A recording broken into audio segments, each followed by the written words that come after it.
Daily roundup में आज सबको खुशामदीद। आज अमेरिका में जनवरी 30 जुमेरात का दिन गुजर चुका है। सबसे पहले आपके साथ त्यारे हादसे की खबर शेयर करें।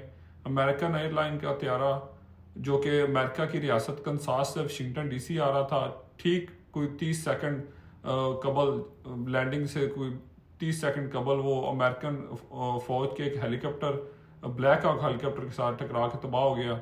जहाज में 64 अफराज सवार थे, जिसमें अमले के 4 रुकन और बाकी 60 सवारियां थी। हेलीकॉप्टर में 3 अमरीकी फौजी सवार थे। इनमें से कोई भी बच ना सका।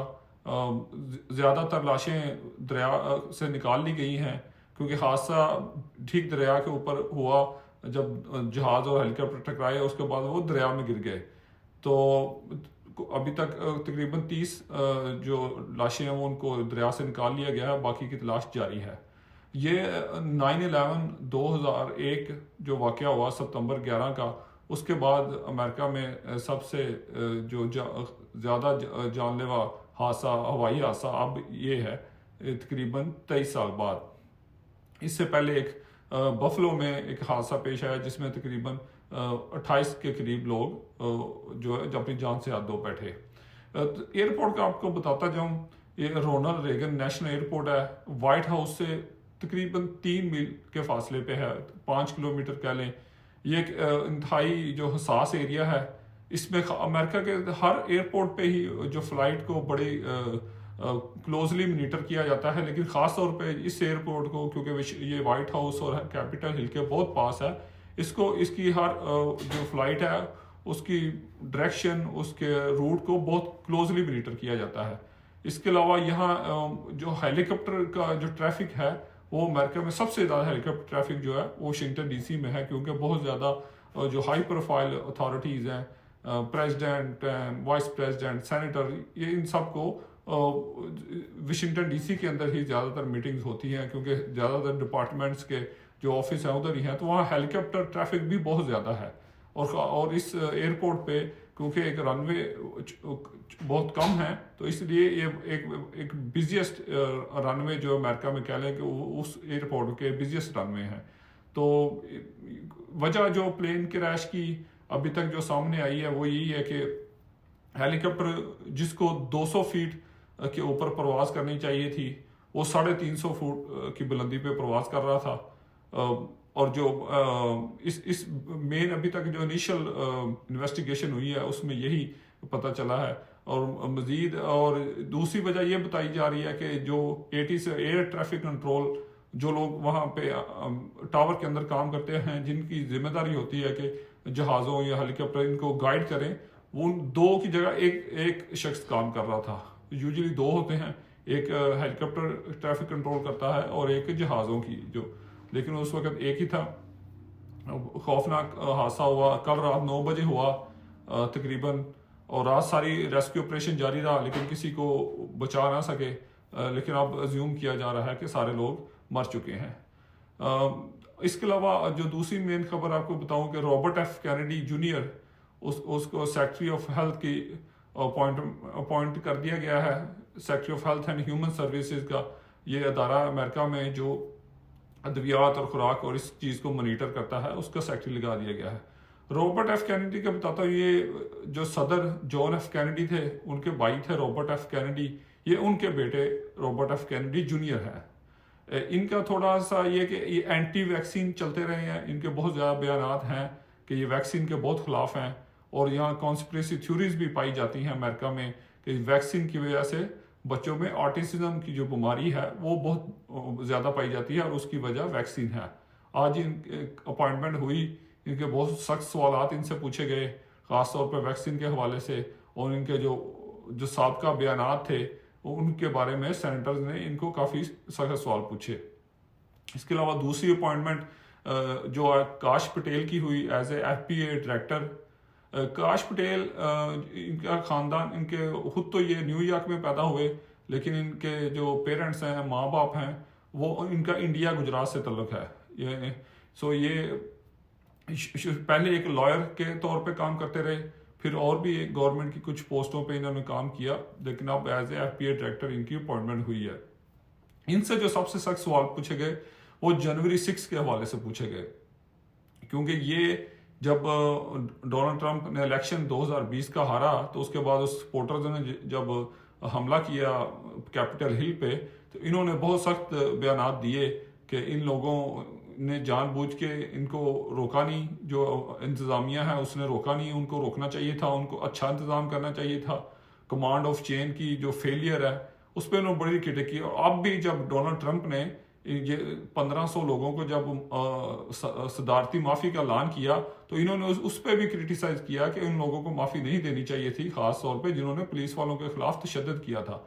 उस दिन जब जनवरी 6 को ये कैपिटल हिल में दाखिल हुए तो बहुत से जो सपोर्टर थे उन्होंने पुलिस वालों पे भी तशद्दुद किया। तो ये इस बात के खिलाफ थे कि इनको कभी भी माफ़ी नहीं थी देनी चाहिए जिन्होंने तशद्दुद किया, चले बाकी दूसरों को दे देते, इनको ना देते। इसके बाद जो तीसरी कंट्रोवर्शियल अपॉइंटमेंट कह लें तुलसी गैबर्ट की, ये एक फीमेल औरत हैं, इन्होंने अमेरिकन आर्मी में भी सर्व किया है, ये इराक में भी आर्मी में सर्व कर चुकी हैं, कुवैत में भी सर्व कर चुकी हैं। इनको डायरेक्टर ऑफ नेशनल इंटेलिजेंस लगाया जा रहा है। डायरेक्टर ऑफ नेशनल इंटेलिजेंस ये ऐसे ही समझे कि अमेरिका की जितनी खुफिया एजेंसियां हैं उनके सरबराह के तौर पर इनको लगाया जा रहा है। तकरीबन 12 से ज़्यादा खुफिया एजेंसियां हैं जिनकी ये सरबराही करेंगी। इनका ताल्लुक हवाई से है, ये वहाँ पे रिप्रेजेंटेटिव भी रह चुकी हैं हवाई से। तो आज इनको भी बहुत मुश्किल, बहुत कड़े सवालात का सामना करना पड़ा। जो सबसे पहले इनको पूछा गया कि एडवर्ड स्नोडन एक अमेरिकन था जिसने गवर्नमेंट के बहुत ज़्यादा राज अफशा किए कि गवर्नमेंट किस तरह लोगों को मॉनिटर करती है, किस तरह हर चीज़ रिकॉर्ड की जाती है अवाम की। तो वो फिर अमेरिका से वो भाग गए, तो ये उनकी बहुत हमायती थी। तो आज उनसे पूछा गया कि वो एक गद्दार हैं कि नहीं, तो उस पर भी उन्होंने जो जवाब तो सीधा नहीं दिया, लेकिन उनको बहुत तनकीद का सामना करना पड़ा। इसके अलावा ये हमेशा जो रशियन प्रेसिडेंट हैं व्लादिमीर पुतिन, उनकी बहुत हमायती रही हैं। उसके बारे में भी इनसे सवाल पूछे गए कि आप उनकी जो सपोर्ट करती रही हैं, तो अब आपको इतनी अहम पोस्ट पर लगाया जा रहा है, तो आप उसके बारे में बताएं कि आपके उनके बारे में क्या ख्यालात हैं। फिर ये सीरिया में भी जाके आई हैं 2017 या गालबन 2012 में, वहाँ भी इन्होंने दौरा किया, बशार अल असद से मिली, उसके हवाले से भी इन पर तनकीद की जाती है। ये कोई आज 3 कंट्रोवर्शियल अपॉइंटमेंट की इनकी थी। आज हियरिंग थी जो कबीना के अरकान की, पहले इनसे सवालात होते हैं, सेनेटर इनसे सवाल जवाब पूछते हैं, तो आज ये इन तीनों से सवाल जवाब पूछे गए। इसके अलावा आज हमास ने 8 मगवियों को रहा किया फ़लस्तीन में। इनमें 3 जो इसराइली फौजी थी, फौज के अरकान थी, और 5 थाईलैंड के शहरी थे जिनको रहा किया गया। और दूसरी तरफ इसराइल ने 110 फ़लस्तीनी मगवियों को रहा किया, उनमें से बेशतर जो एक अरसा दराज से इसराइल की कैद में थे। आज ट्रंप ने एक और ऐलान किया है, जिस तरह के हर रोज़ ये ऐलान हो रहे हैं और हर रोज़ ही कोई नई खबर आ जाती है। आज ट्रंप ने ऐलान किया है कि कनाडा और मैक्सिको से जितनी प्रोडक्ट्स आती हैं अमेरिका में, उन पे 25% टैरिफ लगा दिया जाएगा। और ये सोचा जा रहा है कि जो ऑयल आता है उस पर टैक्स लगाया जाए या ना, क्योंकि ऑयल जो एक पसंदीदा बिजनेस कह लें ट्रंप का, उस पर तो वो शायद उनको माफ़ी दे दें, लेकिन बाकी हर चीज़ पे टैरिफ लगा रहे हैं। तो ये टैरिफ ब्राज़ीलियन प्रोडक्ट्स पे भी टैरिफ लगा है, ये चाइनीज़ प्रोडक्ट पे भी टैरिफ लगा है। इस टैरिफ का नुकसान अमेरिका में ये होगा कि महंगाई बहुत ज़्यादा हो जाएगी। अभी भी हर चीज़ महंगी हो रही है थोड़ी थोड़ी, लेकिन इसके बाद इनमें मज़ीद इजाफा होगा और उसकी वजह ये टैरिफ ही होंगे। एक तरफ डोनाल्ड ट्रंप ऐलान कर रहे हैं कि महंगाई पे काबू पाना है, और दूसरी तरफ हर चीज़ को महंगा करने की जो वजूहात हैं वो बना रहे हैं। कल एक ट्रंप ने एक और सदारती हुक्म पे जो दस्तखत किए हैं, उसमें यह है कि जो इंटरनेशनल स्टूडेंट हैं जो अमेरिका में यूनिवर्सिटियों में पढ़ते हैं और जिन्होंने इसराइल के खिलाफ एहतजाज किया है, उनके वीज़े जो है कैंसिल किए जाएं, उनके वीज़े ख़त्म किए जाएं और उनको मुल्क से डिपोर्ट किया जाए। ये एक सरासर नाइंसाफ़ी और इनह्यूमेन जो बेसिक राइट्स है उसके भी ये खिलाफ वर्जी है कि जो स्टूडेंट एक उनको बोलने का भी हक नहीं दिया जा रहा और उनको एक आवाज़ उठाने का भी हक नहीं दिया जा रहा। तो अगर ये ख़ास तौर पे यूनिवर्सिटीज़ और कॉलेजेस को ऑर्डर किया गया है कि इनको चेक करें, इनका रिकॉर्ड देखें इनके लिस्टें हमें दें ताकि हम इनके वीज़े कैंसिल करके इनको डिपोर्ट करें। ये एक बहुत ही गलत फैसला है। ये अमेरिका का जो आइन है उसकी भी खिलाफ वर्जी है। उसमें भी हर एक को हक हासिल है कि जो यहाँ पे अमेरिका में रहता है उसको फ्रीडम ऑफ स्पीच, बोलने का हक, अपनी राय देने का हक हासिल है। लेकिन इस आज 20 जनवरी जब से डोनाल्ड ट्रंप ने हलफ उठाया है उसके बाद कॉन्स्टिट्यूशन की तो धज्जियां ही उड़ाई जा रही हैं। ये तो अब पाकिस्तान ही समझे बन रहा है, अमेरिका अब फर्क बहुत कम ही रह गया है। तो ये आने वाले दिनों में पता चलेगा इसके क्या नुकसान होते हैं। आज भी रेड जारी रहे जो गैर कानूनी तारकीन वतन के खिलाफ, कोई एग्जैक्ट नंबर नहीं आ सका। उसकी वजह ये कि जो 13 हादसा था सारे उसको रिपोर्ट कर रहे थे, तो कोई एग्जैक्ट नंबर नहीं है।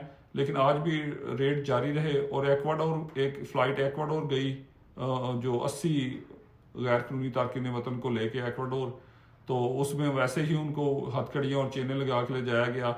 और दूसरी बात आपको ये बताता नहीं, एक तरफ डोनाल्ड ट्रंप ने एक महकमा बनाया है कि जो डिपार्टमेंट ऑफ गवर्नमेंट एफिशिएंसी के जितने अखराजात हैं उनको कम करने के लिए एक महकमा बनाया है।